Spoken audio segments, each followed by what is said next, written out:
My son and my grandsons were the victims in a restaurant on Long Avenue on the night of the Magic City Classic and were shot 3 times when a masked man came into the door as they were exiting out.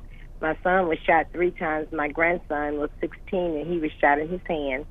And the restaurant has not reached out to me.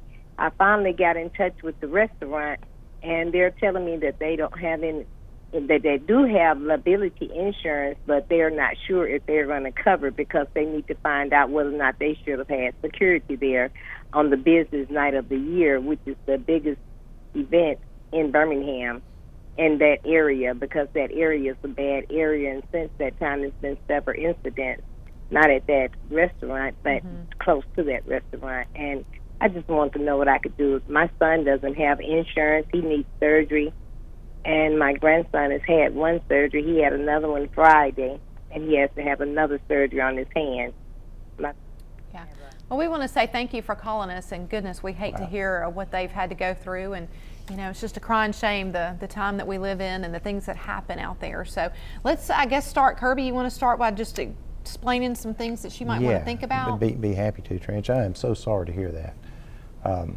But let's talk a little bit about the restaurant and whether or not they're liable. Exactly like we were talking about earlier in the show. Generally speaking, a business like a restaurant is not responsible for the criminal acts of a third party. Now, are there exceptions to that? And there are.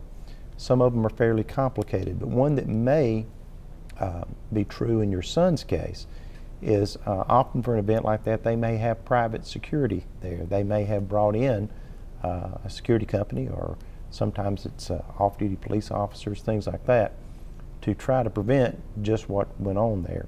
And if those private security companies were negligent in the way they managed the security in and around the restaurant, then that private security company could be liable for that. Your son and your grandson's injuries are so serious that I would encourage you to go sit down with a lawyer, talk about that.